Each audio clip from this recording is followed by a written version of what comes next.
ഇന്നിപ്പോ യാത്രയുടെ 30-ാം ദിവസമാണ്. 14 ജില്ലകൾ പൂർത്തിയാക്കുന്നു. നാളെയാണ് കോഴിക്കോട് കടപ്പുറത്ത് മഹാസമ്മേളനം. അതോടുകൂടി ഒരു വലിയ യാത്രയ്ക്ക് പരിസമാപ്തിയാകുന്നു എന്നതിന് അർത്ഥമില്ല. നമ്മൾ ഈ യാത്രയിലുടനീളം നമ്മുടെ ഗവേഷക സംഘം കൂടെ സഞ്ചരിക്കുന്നുണ്ട്. വളരെ വിശദമായ, വളരെ ആഴത്തിൽ പഠിക്കുന്ന, വളരെ ഗ്രൗണ്ട് തയ്യാറാക്കുന്ന റിപ്പോർട്ട് അടക്കം സർക്കാരിന് സമർപ്പിച്ചതിന് ശേഷം മാത്രമേ ആ യാത്രയ്ക്ക് എപ്പോഴും നമ്മുടെ ദൌത്യം പൂർത്തീകരിക്കുന്നില്ല. അവസാനം MDMA കാരനും ഈ നാട് വിട്ടു പോകുന്നവരെ ആ ദൌത്യം പൂർത്തീകരിക്കില്ല. തീർച്ചയായിട്ടും എനിക്ക് തോന്നുന്നു ഇതിൽ ഏറ്റവും കൂടുതൽ പങ്കുവയ്ക്കാൻ പറ്റുന്നത് മുതിർന്നവരായ നിങ്ങൾക്കാണ്. കാരണം കുട്ടികൾക്ക് പലപ്പോഴും അറിയില്ല അവർ ചെയ്യുന്നത് എന്താണ്, അവർ പോകുന്ന വഴി എന്താണെന്ന് അറിയില്ല. കാരണം ഏറ്റവും കൂടുതൽ ഇൻഫ്ലുവൻസ് അവരുടെ കൂട്ടുകാരുണ്ടാക്കുന്ന ഒരു സമയമാണ് അല്ലെ? കുട്ടികളെ നിങ്ങൾക്കൊക്കെ നിങ്ങളുടെ കൂട്ടുകാർ പറയുന്നതൊക്കെ ഒരുപാട് സീരിയസ് ആയിട്ടൊക്കെ എടുക്കാറുണ്ടോ? ഇല്ല. ഓക്കെ. പക്ഷേ പൊതുവെ ഈ പ്രായത്തിൽ ഒരു ടീനേജ് എന്നൊക്കെ പറയുന്നത് ഏറ്റവും കൂടുതൽ ഇൻഫ്ലുവൻസ്ഡ് ആവുന്നത് അവരുടെ കൂട്ടുകാർ പറയുന്നതാണ്. അപ്പം കൂട്ടുകാരുടെ വീട്ടില് ചിലപ്പം ഈ നമ്മുടെ കുട്ടികൾ മോശമാവണമെന്നില്ല, പക്ഷെ അവരോടൊപ്പം ഉള്ള കുട്ടികൾക്ക് പല വഴികൾ കൊണ്ട് അവരെ വഴിതെറ്റിക്കാൻ ഒരുപാട് ആളുകൾ ഉണ്ടാവും. അപ്പൊ ആ ഒരു കാര്യം കൊണ്ട് അവരൊരു പക്ഷെ വഴിതെറ്റിട്ടുണ്ടാവും. അപ്പൊ കൂട്ടുകാരെയും കൂടി വിളിച്ചുകൊണ്ട് പോകും. ഒരു കുഴപ്പമില്ല എന്നൊക്കെ പറഞ്ഞിട്ടായിരിക്കും ചിലപ്പോൾ ആദ്യമായിട്ട് ലഹരി ഉപയോഗിക്കാൻ കൊണ്ടുപോകുന്നത്. ഇപ്പം കഴിഞ്ഞ ദിവസം ഒരു 10ാം ക്ലാസ് വിദ്യാർത്ഥിയെ സഹപാഠികൾ ചേർന്ന് മർദ്ദിച്ച് കൊലപ്പെടുത്തി. അതിൽ തന്നെ ആ ദൃശ്യങ്ങളിലും കാണുന്നത് പോലെ എത്ര ക്രൂരമായിട്ടാണ് ഈ വിദ്യാർത്ഥികൾ പെരുമാറുന്നത് നമുക്കറിയാം. അത് മാത്രമല്ല, അതിൽ തന്നെ ചില ഓഡിയോ സംഭാഷണം നമ്മൾ കേട്ടിരുന്നു. അത് പറഞ്ഞിരിക്കുന്നത് ഒരു കുഴപ്പമില്ല, നമ്മൾ സുഖമായിട്ട് ഇറങ്ങിപ്പോരും. അപ്പൊ ഇവർക്ക് ആരാണ് ഈ കുട്ടികൾക്ക് ഇങ്ങനത്തെ ഇൻഫർമേഷൻസ് കൊടുക്കുന്നത്, ഇവർക്ക് പുറകിൽ നിന്ന് ആരാണ് ഇങ്ങനെ ഒരു സപ്പോർട്ട് കൊടുക്കുന്നത് നമുക്കറിയില്ല. പക്ഷെ അതൊക്കെ തെറ്റാണ്. ഇപ്പൊ അവര് എന്താണെങ്കിലും പോലീസിന്റെ കസ്റ്റഡിയിലായിരുന്നു കുറെ നാള്. പരീക്ഷയൊക്കെ കഴിഞ്ഞ് പരീക്ഷയെ സംബന്ധിച്ചപ്പം ആ കുട്ടികൾ വിചാരിച്ച് കേസിൽ നിന്ന് ഊരിപ്പോരാന്ന്. പക്ഷെ അങ്ങനല്ല. പിന്നീട് കോടതി അവർക്ക് ജാമ്യം അനുവദിച്ചില്ല. അങ്ങനെ കുറെ കാര്യങ്ങൾ അതിന് പിന്നാലെ നടന്നിരുന്നു. അപ്പോ പറയാനുള്ളത്, കുട്ടികൾക്ക് പലപ്പോഴും അറിയില്ല എന്താണ് അവർ ചെയ്യുന്നത്. അപ്പൊ അതില് കൂടുതൽ ശ്രദ്ധ കേന്ദ്രീകരിക്കേണ്ടത് മുതിർന്നവരായ ഓരോരുത്തരുമാണ്. ഇപ്പോ സാറ് പറഞ്ഞതുപോലെ പലപ്പോഴും കുട്ടികളെ ശ്രദ്ധിക്കാൻ ആളില്ല വീടുകളിൽ. അത് ഒരു വലിയ കാര്യമാണ്. അച്ഛനും അമ്മയ്ക്കും ജോലി ഉണ്ടാവും, അവരവരുടെ ജോലിയിൽ വ്യാപൃതരായിരിക്കും. അപ്പൊ കുട്ടികൾ എന്താണ് ചെയ്യുന്നത്, വീട്ടിൽ വന്ന് അവരെന്താണ് ചെയ്യുന്നത് എന്നൊന്നും അറിയാൻ അവർക്ക് ഒരു പക്ഷെ അവർക്ക് ആ ഒരു താല്പര്യം കാണിക്കുന്നുണ്ടാവില്ല. അല്ലെങ്കിൽ എന്റെ മകൻ എന്റെ മകൾ ഒരിക്കലും ഒരു തെറ്റ് പറ്റില്ല എന്നാണ് എല്ലാ അച്ഛനമ്മമാരും വിശ്വസിക്കുന്നത്. ഒരിക്കലും എന്റെ മകനോ മകൾക്കോ ഒരു പ്രശ്നം ഉണ്ടാകുന്നവരാരും അൺലെസ് ആൻഡ് അൺടിൽ ഒരു പ്രശ്നം പിടിക്കപ്പെടുന്നത് വരെ, പിടിക്കപ്പെട്ടാൽ പോലും സമ്മതിക്കാത്ത ഒരു സാഹചര്യമാണ് പലപ്പോഴും അല്ലെ? ഒരുപക്ഷെ സാറിനൊക്കെ അങ്ങനത്തെ എന്തെങ്കിലുമൊക്കെ ഒരു അനുഭവം പറയാനുണ്ടാവും. അപ്പൊ അതിൽ എപ്പോഴും ഒരു എന്റെ മകനാണെങ്കിലും അവരെ വഴിതെറ്റിക്കാൻ മറ്റാളുകൾ പുറത്തുണ്ട് എന്നുള്ള ആ ഒരു വിവേചന ബുദ്ധി അത് അച്ഛനമ്മമാര് കാണിക്കണം എന്നുള്ളതാണ് നമ്മൾക്ക് ഈ വാർത്തയിൽ നിന്നൊക്കെ കാണുമ്പോൾ മനസ്സിലാവുന്നത്. അപ്പോൾ അങ്ങനത്തെ പ്രശ്നങ്ങൾ ഉണ്ടെങ്കിൽ തീർച്ചയായും മടിച്ചു നിൽക്കാതെ അത് അധികൃതരെ അറിയിക്കുക. കാരണം അതിന് വലിയൊരു പോരാട്ടം തന്നെ ആവശ്യമുണ്ട്. ചിലപ്പോൾ നിങ്ങളുടെ ഒരു കുട്ടി രക്ഷപ്പെട്ടത് കൊണ്ട് മാത്രം ഈ ലഹരിയുടെ പ്രശ്നം ഒരു പിടിവിടില്ല. ആ ലഹരി വേരോടെ അർത്ഥം മാറ്റണമെങ്കിൽ ഇതിന് പിന്നിൽ പ്രവർത്തിക്കുന്ന കുറെ നൂറുകണക്കിന് ആളുകളുണ്ടാവും. അവരിലേക്കൊക്കെ എത്താൻ തീർച്ചയായിട്ടും ഇപ്പൊ സാറിനെ പോലുള്ള പോലീസ് ഉദ്യോഗസ്ഥരുടെ ഒക്കെ സഹായം തീർച്ചയായിട്ടും ലഭിക്കും. അപ്പൊ എന്റെ കുട്ടിയുടെ ഐഡന്റിറ്റി പ്രശ്നമാകുമോ, പുറത്തു വിടുമോ എന്നൊക്കെ. പക്ഷെ കുട്ടികളുടെ ഐഡന്റിറ്റി പൊതുവെ പുറത്തു വിടില്ല എന്നുള്ളതാണ്. അപ്പം എന്തെങ്കിലും പ്രശ്നം ഉണ്ടായാൽ തീർച്ചയായിട്ടും അതിനെതിരെയായിട്ടുള്ള ആ പോരാട്ടത്തിൽ പേരൻസ് കൂടി അതിനൊരു മുൻകൈ എടുക്കണം എന്നുള്ളതാണ് ഞങ്ങൾക്ക് പറയാനുള്ളത്. നിങ്ങൾക്ക് മാത്രമേ ഇതിൽ എന്തെങ്കിലും ചെയ്യാൻ പറ്റുള്ളൂ. ഇപ്പം നമ്മുടെ കുട്ടികൾ അല്ലെങ്കിൽ പോലും പലപ്പോഴും ലഹരി സംഘങ്ങൾ അവരുടെ ഒരു രീതിയൊക്കെ ചിലപ്പോൾ കുറച്ചൊക്കെ നമുക്ക് മനസ്സിലാക്കാൻ പറ്റും. അപ്പൊ അങ്ങനെയുള്ള ഇടങ്ങളിലൊക്കെ കണ്ടു കഴിഞ്ഞാൽ അത് അറിയിക്കാൻ തന്നെ 24 തന്നെ ഒരു ടോൾ ഫ്രീ നമ്പർ ഉണ്ട്. അതിലേക്ക് തന്നെ നിങ്ങൾക്ക് കാര്യങ്ങളൊക്കെ അറിയിക്കാം. അപ്പൊ നിങ്ങളുടെ ഐഡന്റിറ്റി ഒന്നും എവിടെയും വെളിപ്പെടുത്തില്ല. അപ്പൊ എന്തായാലും അങ്ങനത്തെ പ്രവർത്തനങ്ങൾ നടത്തണം. അങ്ങനെ നമുക്ക് ഈ ലഹരി കേരളത്തിൽ നിന്ന് തന്നെ തുടച്ചു നീക്കണം എന്നുള്ളതാണ് പറയാനുള്ളത്. ഇങ്ങോട്ടേക്ക് എത്തിച്ചേർന്നിരിക്കുന്നു. നമ്മുടെ ഈ യാത്രയുടെ കൂടുതൽ കാര്യങ്ങൾ സഹിതം നമ്മൾ കോഴിക്കോട് നാളെ നടക്കാൻ പോകുന്ന കടപ്പുറത്തെ മഹാസമ്മേളനത്തിനടക്കം വിശദാംശങ്ങൾ SK നിങ്ങളോട് കുറച്ചുകൂടി ഡീറ്റെയിൽ ആയി വിശദീകരിക്കുമെന്നാണ് അറിയുന്നത്. നമസ്കാരം. സുജാത ടീച്ചർ ഇവിടുത്തെ ലഹരിവിരുദ്ധ പോരാട്ടങ്ങൾക്കും ഒക്കെ മുൻനിരയിൽ ആൾക്കാർക്കും കട്ടക്കി നിൽക്കുന്ന ചെയർപേഴ്സണാണ്. എല്ലാരും പറഞ്ഞ കാര്യം അങ്ങോട്ട് പോകണം. അല്ല, അതുകൊണ്ടല്ല ഞാൻ എന്റെ ഒരു ആവേശത്തിൽ ഞാൻ ചെയ്ത ടീച്ചർ ഇത്ര സുജാത ടീച്ചർ കേൾക്കുമ്പോൾ എല്ലാം കൗൺസിലേഴ്സ് നിങ്ങൾ എല്ലാവരും ശക്തമായി നിൽക്കണം. ഇനി നമുക്ക് സമയമില്ല. ഒറ്റ ഒരുത്തിനെ അനുവദിക്കും. ലഹരി വിരുദ്ധ ക്യാമ്പയിന് കാഞ്ഞങ്ങാട് പല മാതൃകകളുണ്ട്. നിങ്ങൾ തുടങ്ങിയത് ഏറ്റവും അഭിനന്ദനീയവും അതുപോലെ തന്നെ മാതൃകാപരമായ ഒരു പ്രവർത്തനമാണ്. പക്ഷെ കാഞ്ഞങ്ങാട് നേരത്തെ തന്നെ ഈ ലഹരി വിരുദ്ധ പോരാട്ടത്തിന് മാതൃകയുള്ള സ്ഥലമാണ് കാഞ്ഞങ്ങാട്. കൊളകളിൽ മാതൃക. അതുപോലെ തന്നെ ഇവിടുത്തെ പോലീസ് ഉദ്യോഗസ്ഥന്മാർ DYSP ആയാലും CI ആയാലും കട്ടക്ക് സപ്പോർട്ടാണ്. ഞങ്ങൾക്ക് കാഞ്ഞങ്ങാട് മൊത്തം കട്ടക്കുള്ള സപ്പോർട്ട് ഞങ്ങൾക്കുണ്ട്. ഞങ്ങൾ അവർക്കും സപ്പോർട്ട് കൊടുക്കുന്നു. വളരെ ശക്തമായ പോരാട്ടമാണ് കാഞ്ഞങ്ങാട് നടക്കുന്നത്. അതിൽ ഞങ്ങൾ വിജയം കണ്ടെത്തും എന്നുള്ളതിന് ഉറപ്പ് തന്നെയാണ്. എന്തായാലും വിജയിച്ചിട്ടേ കീഴടങ്ങും. അല്ല, നമ്മൾ അവസാനത്തെ MDMA-കാരനും അടിയറോ പറഞ്ഞിട്ടാണ് പിന്നോട്ടുള്ളൂ. ഇവിടെ അതിശക്തമായ കട്ടയ്ക്ക് നിങ്ങൾ സപ്പോർട്ടാണ് ജനങ്ങൾ മൊത്തം ജനങ്ങൾ മൊത്തം നല്ല സപ്പോർട്ടാണ്. എല്ലാ തദ്ദേശ സ്വയംഭരണ സ്ഥാപനങ്ങള്, സന്നദ്ധ സംഘടനകള് വളരെ മനോഹരമായിട്ട് ലഹരിക്കെതിരെയുള്ള പോരാട്ടം നടക്കുന്ന ഒരു സ്ഥലം ഈ കാഞ്ഞങ്ങാട്. താങ്കള് CA ആയിട്ട് എത്ര കാലമായി? ഞാൻ 5ാമത്തെ വർഷം. DYSP ആണ്. Thank you. കേന്ദ്രങ്ങളില്ല ഇവിടെ, ചികിത്സാ കേന്ദ്രങ്ങൾ ഇവിടെ ഇല്ല, മെഡിക്കൽ കോളേജ് അടക്കം ഒന്നുമില്ല. മെഡിക്കൽ കോളേജ് വേണം ഇവിടെ, ഒന്നുമില്ല. ഇപ്പൊ ചാനൽ നോക്കലുണ്ട് കേട്ടോ. വിശേഷം ഒന്നുമില്ല. പേര് അമ്മച്ചിയുടെ മകൻ ദുബായിലാ എഞ്ചിനീയർ. ഇതൊക്കെ കുഴപ്പമില്ല. എവിടെ താമസിക്കുന്നു? ഇവിടെ കാഞ്ഞങ്ങാട് തന്നെ, ചമ്മട്ടങ്കാട്. ഇവിടെ തന്നെ ഉണ്ട്. മക്കളെ നിങ്ങളൊക്കെ ഓക്കെ അല്ലേ? ഓക്കെ അല്ലേടാ? ഇവർക്കൊരു സല്യൂട്ട്. അല്ല, റെഡി. ഓ, നിങ്ങൾക്ക് എല്ലാവർക്കും ഒരു സല്യൂട്ട്. എന്തിനാണെന്നറിയോ? നിങ്ങൾ ഇതിന് ഇത്രയും സ്ട്രെയിൻ എടുത്ത് ഒരു സല്യൂട്ട് കൊടുത്തു കുട്ടികൾക്ക്. കണ്ട, എല്ലാരും സല്യൂട്ട് കൊടുത്തു. ആഷ്മി, തലപ്പൊക്കമുള്ള അവതാരകൻ, ഒരു സല്യൂട്ട് കൊടുത്താലോ കുട്ടികൾക്ക്? 1 2 3. 1 2 3. ഓക്കെ, ഈ കുട്ടി സല്യൂട്ട്. നിങ്ങൾക്ക് എല്ലാവർക്കും സല്യൂട്ട് വന്നിട്ടുണ്ട് കേട്ടോ. അപ്പൊ നമുക്ക് ആഷ്മി രണ്ടു ഒക്കെ സംസാരിക്കാം അല്ലേ? കുഴപ്പമില്ലല്ലോ, കേൾക്കാൻ അറിയാണല്ലോ. ഭയങ്കര വെയിലുണ്ട്. ഒരു സല്യൂട്ട് നിങ്ങൾക്ക് ഉണ്ട്. ഓക്കെ, 1 3. ആഷ്മി, സല്യൂട്ട്. അപ്പൊ എന്താ പേര്? പുഷ്പലത. എനിക്ക് തരാൻ പോകുന്നു. എന്നാലും വേണ്ടില്ല, കുഴപ്പമില്ലേ?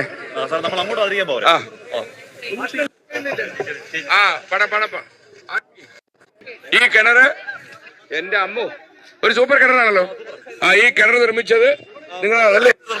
അപ്പൊ ഈ കിണറിന്റെ പേരെന്തോ? കമനിയം കാഞ്ഞങ്ങാട്. അപ്പൊ ടീച്ചറെ വാ. ഈ പൊട്ടിപ്പൊളി നടന്നു. അപ്പൊ ഹരിതകർമ്മസേനയിലെ നമ്മുടെ ടീച്ചർമാർ പോകുന്ന അപ്പൊ അതിന്റെ അടിസ്ഥാനത്തിൽ കൊട്ടയുടെ മാതൃകയിൽ ഒരു ഗംഭീര കിണർ കഴിഞ്ഞു കൊടുത്തു. അത്രേ ഉള്ളൂ. അതിന്റെ ആശയം മൊത്തം നമ്മുടെ മുനിസിപ്പൽ ചെയർപേഴ്സന്റെ. ഇത് ബ്രിട്ടീഷുകാരുടെ കാലം മുതലുള്ള ഒരു കിണറാണ്. മുമ്പ് ഇവിടെയായിരുന്നു ജയില്. അപ്പൊ ആ ജയിലിലേക്കൊക്കെ വെള്ളം എടുക്കുന്ന കിണറാണ് ഇത്. ഈ കടുത്ത വേനൽ ഇപ്പൊ ഇത്രയും സമയമായിട്ടും പറ്റിയിട്ടില്ല. നല്ല 2 ആൾ പൊക്കത്തിൽ വെള്ളമുണ്ട്. എത്ര തൊടിയുണ്ട്? ഞാൻ ഇറങ്ങിയെണ്ണ. അപ്പൊ എന്തായാലും അതിനെ എല്ലാ കാലത്തേക്കുമായിട്ട്, ഇതിന്റെ പൊട്ടിപ്പൊളിഞ്ഞ അവസ്ഥയിൽ നിന്ന് എല്ലാ കാലത്തേക്കുമായിട്ട് അതൊന്ന് നന്നാക്കണം എന്ന് ആഗ്രഹിച്ചപ്പോ ആ വിഷയം അവതരിപ്പിച്ചപ്പോ ഇവരതങ്ങ് ഏറ്റെടുത്തു. ഇവരെ ഞങ്ങളുടെ ഹരിത കർമ്മസേനാക്കി പവർ പോരാ. 1 2 3. ഹരിത കർമ്മസേനാക്കി. ഇപ്പോഴാ. അപ്പൊ നമ്മുടെ കാഞ്ഞങ്ങാട് മുനിസിപ്പാലിറ്റി ചെയർപേഴ്സൺ സുജാത ടീച്ചറിന്റെ ഒരു ദിലീപിന്റെ ലുക്ക് കേട്ടോ. അപ്പൊ ടീച്ചർ ഏറ്റുവാങ്ങും. നിങ്ങൾ ആരെ ഏറ്റുവാങ്ങും? രവിത അവരെ ഏറ്റുവാങ്ങട്ടെ. മുലക്ക് പിടിച്ചോ. രവിത മുലക്ക് പിടിച്ചോ. ടീച്ചറിന്റെ ജീവിതത്തിലെ ഏറ്റവും കാര്യം ഇത്രയും ആൾ ഞങ്ങളുടെ സൈന്യമാണ്. ഇവര് നമ്മുടെ സൈന്യോ? നിങ്ങളൊക്കെ നമ്മുടെ സൈന്യമാണ്. അപ്പൊ നമ്മുടെ സുജാത ടീച്ചർ കീ. കാഞ്ഞങ്ങാട് മുനിസിപ്പൽ മെമ്പർമാരിവിടെ ഉണ്ട്.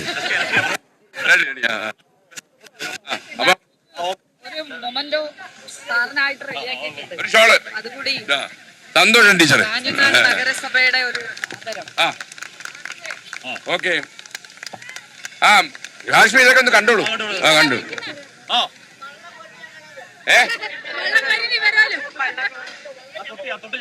തൊട്ടി എങ്ങനെയാണോ? നിങ്ങള് അവര് കാര്യം 1 2 3. തൊട്ടിക്ക് എടുത്ത് കണ്ടിട്ടുള്ളൂ. തൊട്ടി എടുത്ത് കണ്ടിട്ടുള്ളൂ അല്ലേ? അല്ലെ ആഷ്മി? തൊട്ടി കണ്ടിട്ടുണ്ട്. ഇനിയിപ്പോ ഒരു കുഴപ്പമില്ല അല്ലേ teacher?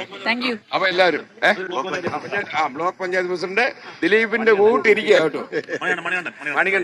Manikandan Kanhangad block panchayat president K Manikandan. പരിചയപ്പെട്ടത് വളരെ സന്തോഷം. എല്ലാ ആശംസകളും. തീർച്ചയായിട്ടും താങ്കളെ കണ്ടപ്പോ ഒരു എനർജി ഉണ്ട്, അതാണ്. പറഞ്ഞോളൂ. ഈ യാത്രയ്ക്ക് എല്ലാ ഭാവങ്ങളും കേരളത്തിലെ ആകെ ഇളക്കി മറിച്ചുകൊണ്ടുള്ള ഒരു വലിയ ജനകീയ യാത്രയാണ്. ജനങ്ങളാകെ വളരെ ആവേശകരമായിട്ടാണ് ഈ യാത്രയോടൊപ്പം സഞ്ചരിച്ചുകൊണ്ടിരിക്കുന്നത്. ഈ യാത്രയ്ക്കും ഇത് നൽകുന്ന സന്ദേശത്തിനും വിധത്തിലുള്ള ആശംസകളും കാഞ്ഞങ്ങാട് ബ്ലോക്ക് പഞ്ചായത്തിന്റെ പേരിൽ നേരുന്നു. എന്താ റിക്വസ്റ്റ് എന്താ? ക്ഷണിക്കാൻ പറ്റുമോ? ഞങ്ങൾ 101 എത്ര പേര് 101 പേരെ ഫ്ലവർ സ്റ്റോപ്പ് കൊണ്ടുവന്നു. Okay, ready. സമയം അയച്ചുതരാം. 3 ബാച്ചായിട്ട് അയക്കും. നിങ്ങൾ അവിടെ എത്തണം. എന്നിട്ട് ഭക്ഷണം തരും, നല്ല ഭക്ഷണം തരും, വണ്ടി കയറ്റി വിടും, ടിക്കറ്റ് എടുത്തോണം. Okay, ready. ഓക്കെ, ചാമരത്തിന് വരിക, കാലിച്ചാമരത്തിന് വരിക. ഇവിടുന്ന് വരുന്നു. ഞങ്ങൾ കാഴ്ചാമരത്തുനിന്ന് വരുന്ന എത്ര കിലോമീറ്റർ ദൂരെ അത്? ഒരു 60 കിലോമീറ്റർ ഒക്കെ ഉണ്ട്. 60 കിലോമീറ്റർ ദൂരെ വരിക. അമ്മച്ചി എന്താ കാര്യം? ഇന്ന് എനിക്ക് എന്റെ വീട് ഒന്നുമില്ല, എനിക്ക് ആരുമില്ല, എന്റെ മക്കള് ആരുമില്ല. വീടില്ല? മോള് ബന്ധുക്കളൊക്കെയോ? വീടുണ്ട്. വീട് പിന്നെ ഈ ലൈഫിന്റെ വീട് കിട്ടിക്കോ. ഈ സ്ഥലത്ത് അമ്മച്ചി ഏത് സ്ഥലമാ പറഞ്ഞേ? എന്താണ് അമ്മച്ചിക്ക് ഒരു വീടുണ്ടാവും. ഒരേ അമ്മച്ചിക്ക് ഒരു വീടുണ്ടാവും. ഇനിയിപ്പോ ഒന്നും നോക്കാനില്ല അല്ലേ? ആ അമ്മച്ചിക്ക് വീടുണ്ടാവും. അമ്മച്ചി വീടിന്റെ പ്രശ്നമാണ്. ആ അമ്മച്ചിക്കും വീടുണ്ടാവും. ഇനിയിപ്പോ വീടില്ലാത്തവരൊന്നും ഈ നാട്ടിൽ വേണ്ട കേട്ടോ. ഓക്കെ, അമ്മച്ചി എവിടുന്നാ വരുന്നേ? ആണോ?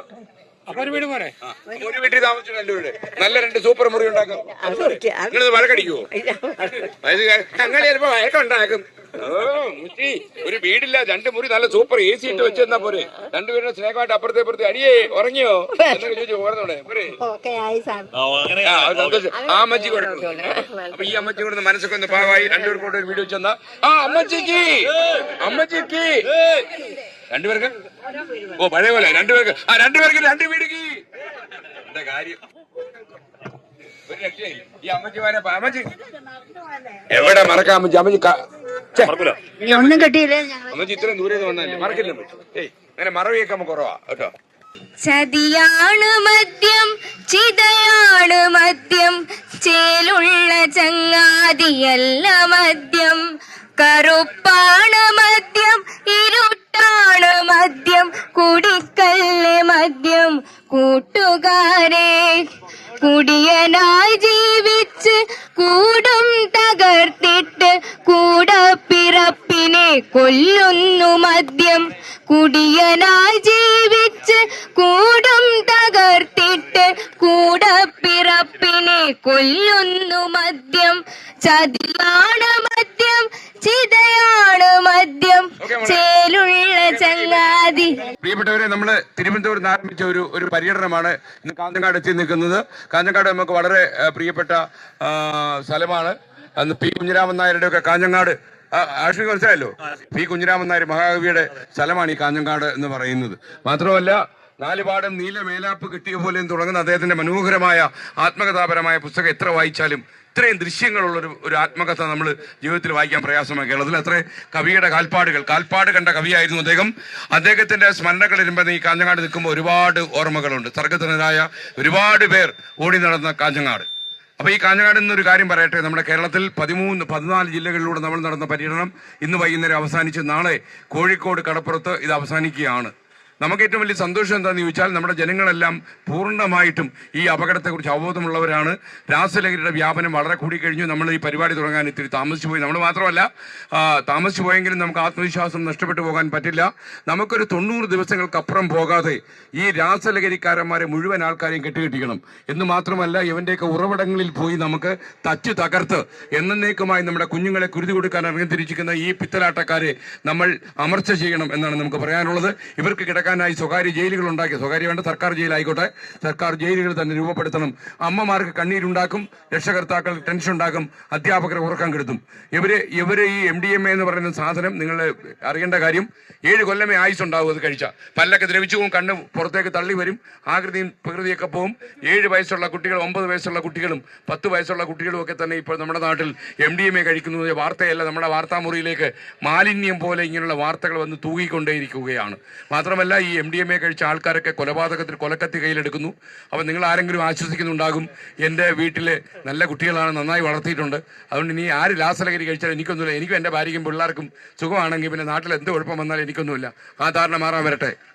നിങ്ങൾ പൊതുരംഗത്തിറങ്ങുമ്പോൾ, തിയേറ്ററിൽ പോകുമ്പോൾ, ബസ് സ്റ്റാൻഡിൽ ചെല്ലുമ്പോൾ, അതല്ലെങ്കിൽ ട്രെയിൻ കയറുമ്പോൾ ആ സ്ഥലത്തെല്ലാം കൊച്ചു പിച്ചാത്തിയുമായിട്ട് ചില കുഞ്ഞുങ്ങൾ 8, 10, 12 വയസ്സുള്ള പിള്ളേർ MDMA ലാസലഹരി മൂത്ത് നിങ്ങളുടെ നെഞ്ച് പിളർക്കാൻ ഓടി വരുന്നുണ്ടാവും. നട്ടപ്പാതിരാക്കി തൊട്ടടുത്ത വീട്ടിൽ നിന്ന് MDMAക്ക് അഡിക്റ്റ് ആയ ഒരുത്തൻ വാതിൽ ചവിട്ടിപ്പൊളിച്ച് കയറി വന്നാലും അത് അത്ഭുതമല്ല. കേരളത്തിലെ ക്രമസമാധാന പ്രശ്നം തന്നെ അപകടത്തിലാക്കാൻ കഴിയുന്ന രീതിയിൽ രാസലഹരിയുടെ വ്യാപനം വളരെ കൂടുകയാണ്. ട്രെയിൻ വഴി, വിമാനം വഴി, കൊറിയർ വഴി എന്നുവേണ്ട വനങ്ങളുടെ ഊടുവഴികൾ വഴി ഒക്കെ ഈ രാസലഹരി വരികയാണ്. കേരളത്തിലെ വനപ്രദേശം നമ്മൾ വയനാട് പോയപ്പോൾ കണ്ടു. വയനാടൊരു ഹബ്ബായി മാറുകയാണ്. അതായത് വയനാട്ടിൽ ഒരുപാട് ആൾക്കാർ ഈ രാസലഹരി ഉപയോഗിക്കുന്നില്ല, പക്ഷേ രാസലഹരി കടന്നു പോകാനുള്ളൊരു വഴിയായിട്ട് വയനാട് മാറുന്നു. അവിടുത്തെ വനപ്രദേശങ്ങളിൽ ഒരുപാട് ഊടുവഴികൾ. നിങ്ങൾ ധൈര്യമായി വിശ്വസിച്ചോളൂ, കേരളത്തിലെ ഒരു സ്ഥലം പോലും ഇതിൽ നിന്ന് മുക്തമല്ല. എന്ന് മാത്രവുമല്ല, നമ്മുടെ ഈ രാസലഹരി ഇത്രയും കേരളത്തിലേക്ക് വ്യാപിപ്പിക്കുന്നതിൽ മലയാളികൾക്ക് നല്ല പ്രാധാന്യമുണ്ട്. ഇതിന്റെ രാജ്യാന്തര നെറ്റ്വർക്കുകൾ കൈകാര്യം ചെയ്യുന്ന നരാധമന്മാർ തായ്ലൻഡ് പോലെയുള്ള ഏതോ വിദേശ നാടുകളിലിരുന്ന് മാഫിയ സംഘങ്ങൾ പണമുണ്ടാക്കാൻ നടത്തുന്ന പരിപാടിക്ക് സ്തുതി പാടുന്നത് നമ്മുടെ നാട്ടിലെ ആൾക്കാരാണ്. ചെറിയ പൈസ കൊണ്ട് ഇൻവെസ്റ്റ് ചെയ്ത് കഴിഞ്ഞാൽ വലിയ സംരംഭകരാകുന്ന ആകാശത്തോളം ആകാശം മുട്ട നിൽക്കുന്ന രമ്യകർമ്മങ്ങൾ പണിയാൻ തയ്യാറായി ആക്രാന്തം മൂത്ത് വട്ടായ കുറച്ച് മലയാളികളാണ്. അവരെയൊക്കെ നമ്മൾ അതിശക്തമായ വാക്കുകളിലൂടെ നേരിടും നാളെ വൈകുന്നേരം കോഴിക്കോട് കടപ്പുറത്ത്. അതായത് അവസാനത്തെ നരാധമൻ കൊലക്കത്തി താഴെയിടുന്നതുവരെ, അവസാനത്തെ നരാധമൻ എല്ലാ ലഹരി പദാർത്ഥങ്ങളും ഉപേക്ഷിച്ച് നാട് വിടുന്നതുവരെ നമ്മൾ ഈ നാട്ടിൽ ഈ വിളി നടത്തും. അതായത് ഒരു ലഹരിക്കാരനെയും, ലഹരി മീൻസ് ജീവിതം ലഹരി എന്ന് പറയുന്നവരെയല്ല, രാസലഹരി പോലുള്ള പാഷാണങ്ങൾ വിറ്റ് നമ്മുടെ കുട്ടികളെ ബലിത്തറയിലേക്ക് നയിക്കുന്ന ഈ ആളുകളെ മുഴുവൻ കയ്യാമം വയ്ക്കുകയും അതല്ലെങ്കിൽ ഈ നാട്ടിപ്പായിക്കുകയും ചെയ്യുന്ന സ്ഥിതിവിശേഷം ഉണ്ടാകുന്നതുവരെ വിശ്രമമില്ലാതെ പണി ചെയ്യുമെന്ന ഒറ്റ ശ്വാസത്തിൽ ഒരേ സ്വരത്തിൽ 1,00,000 ആളുകൾ നാളെ വൈകുന്നേരം 4 മണിക്ക് പറയാൻ പോകുന്നു. ഇരമ്പിയാർക്കുന്ന അറബിക്കടലിന്റെ ഒരു ഇരമ്പലിനപ്പുറം അതിന്റെ ആവേഗത്തിൽ, അതിന്റെ ശക്തിയിൽ, അതിന്റെ ധ്വനിയിൽ നമ്മൾ വിളിച്ചു പറയും, കേരളത്തിൽ ഇതേപോലെയുള്ള രാസവിൽപ്പന കച്ചവടക്കാരന് പ്രസക്തിയില്ല. അവന്മാരെ മുഴുവൻ ആട്ടിപ്പായിക്കാനുള്ള കരുത്ത് ജനങ്ങൾക്കുണ്ട്. കോവിഡിന് ശേഷം, പ്രളയത്തിന് ശേഷം നമ്മൾ നേരിടുന്ന ഏറ്റവും വലിയ പ്രതിസന്ധി കാലഘട്ടം നമ്മൾ അങ്ങനെ കടന്നുപോകും. നിങ്ങളെല്ലാവരും കോഴിക്കോട്ടേക്ക് വരിക. നാളെ വൈകുന്നേരം 4 മണിക്ക്. നമുക്ക് സമയമില്ലെന്ന് പറയരുത്, കാരണം ഇതൊരു വലിയ സാമൂഹ്യ ധർമ്മമാണ്. ഇതിലൊക്കെ ഏർപ്പെട്ട് ഒരുപാട് ശാരീരിക പ്രശ്നങ്ങളൊക്കെ ഏറ്റുവാങ്ങിയ ആളുകൾ ഇതിൻ്റെ ഇടയിൽ ഉണ്ടാകും. അവരോടൊക്കെ ഞാൻ പറയുന്നത്, നമ്മുടെ സംസ്ഥാനം ഏറ്റവും വലിയൊരു പ്രതിസന്ധിയിൽ നട്ടം തിരിഞ്ഞ് നിൽക്കുമ്പോൾ നിങ്ങൾക്ക് ഈ നാടിനോട് ബാധ്യതയുണ്ടെങ്കിൽ, ഈ നാടിലെ വെളിച്ചവും ശ്വാസവും ഒക്കെ തന്നെയാണ് നിങ്ങൾ ഉപയോഗിക്കുന്നതെങ്കിൽ നിങ്ങൾ കോഴിക്കോടേക്ക് വരണം. എത്ര തിരക്കുണ്ടെങ്കിലും, എന്ത് തിരക്ക്, നാളെ കൊലക്കത്തിയുമായി ഓടി വരുന്നുണ്ടെങ്കിൽ രക്ഷപ്പെടാൻ കഴിയാത്ത സാഹചര്യം ഉണ്ടെങ്കിൽ തിരക്കുണ്ടായിട്ട് കാര്യമുണ്ടോ? അവന്റെ പിച്ചാതി നെഞ്ചു പടർന്ന് കയറിയുമ്പോൾ ഇവിടെ കമഴ്ന്നടിച്ച് ഈ മണ്ണിൽ വീഴും. ചോര ചിന്താനല്ല, ചോര ചിന്താതിരിക്കാനാണ് നാളെ വൈകുന്നേരം നമ്മൾ കോഴിക്കോട്ട് എത്തിച്ചേരുക. നിങ്ങൾ എല്ലാവരും വരണം. ഇപ്പൊ ഞാൻ തന്നെ AC മുറിയിൽ നിന്ന് വാർത്ത വായിക്കുന്ന ആളാണ്. പ്രവിതാലക്ഷ്മി അങ്ങനെ ആളാണ്. നമ്മുടെ തലപ്പൊക്കമുള്ള നമ്മുടെ വാർത്താ അവതാരകൻ ആഷ്മി താജ് ഇബ്രാഹിം അങ്ങനെ മാത്രം വാർത്ത വായിക്കുന്ന ആൾക്കാരാണ്. അപ്പൊ ശീതീകരിച്ച മുറിയിൽ നിന്ന് വാർത്ത വായിക്കുന്ന നമ്മൾ 40 ഡിഗ്രി ചൂടിൽ ഈ നാട് ചുറ്റി നടക്കണമെങ്കിൽ ഇതിന്റെ ഏറ്റവും അപകടകരമായ അവസ്ഥ എന്താണെന്ന് നിങ്ങൾക്ക് മനസ്സിലാക്കണം. വാർത്താ മുറിയിലിരിക്കുമ്പോൾ ശ്വാസം മുട്ടൽ അനുഭവിക്കുന്നതുകൊണ്ടാണ് ഈ മുറിയിൽ നമ്മൾ പുറത്തിയാടി ഈ 14 ജില്ലകളിൽ സൂര്യൻ കത്തിക്കാളുമ്പോൾ ഈ യാത്ര നടത്തിയത്. അതുകൊണ്ട് നിങ്ങൾ എല്ലാവരും ഒരു രീതിയിലുള്ള ഒഴിവ് കഴിവും പറയരുത്. നമ്മൾ മലയാളികൾ കുറച്ച് ഉഴപ്പന്മാരാണ്. നമ്മൾ അത്യാവശ്യം ചെറിയ ഭാഷ പറഞ്ഞാൽ ഒത്തിരി കടപ്പിന് അസുഖമുള്ളവരാണ്. നമ്മൾ പേന തറയിൽ വീണാൽ അയൽവാസി വിളിച്ച് ഫോൺ ചെയ്ത് പറയും, ഇവിടെ ഒരു പേന കിടപ്പുണ്ട്, ഒന്ന് എടുത്തു തരാമോ എന്ന് ചോദിക്കും. അങ്ങനെയൊക്കെ ചെയ്യുന്ന ആളുകളാണ്. പക്ഷെ നിങ്ങൾ അങ്ങനെയൊന്നും പറയരുത്. ഇത് രാജ്യത്തിന്റെയും നാടിന്റെയും നിലനിൽപ്പിന്റെ പ്രശ്നമാണ്, നമ്മുടെ കുട്ടികളുടെ ഭാവിയുടെ പ്രശ്നമാണ്, നമ്മുടെ പെൺകുട്ടികളുടെ അഭിമാനത്തിന്റെ പ്രശ്നമാണ്. വരിക, കോഴിക്കോടേക്ക് വരിക. നാളെ വൈകുന്നേരം 4 മണിക്ക് നമുക്ക് വരുന്നവരെല്ലാം വരും നമ്മൾ കോഴിക്കോട്ടേക്ക്. ശക്തി കുറഞ്ഞു. വരും നമ്മൾ, അയ്യോ പവർ ഇല്ലല്ലോ. വരും നമ്മൾ കോഴിക്കോട്ടേക്ക് നാളെ വൈകുന്നേരം 4 മണിക്ക്. കാഞ്ഞങ്ങാട് കീ പറവിജയ്, കാഞ്ഞങ്ങാട് കീ. ഓ ഗംഭീരമായി. ഇനി അവിടെ കണ്ടാൽ മതി.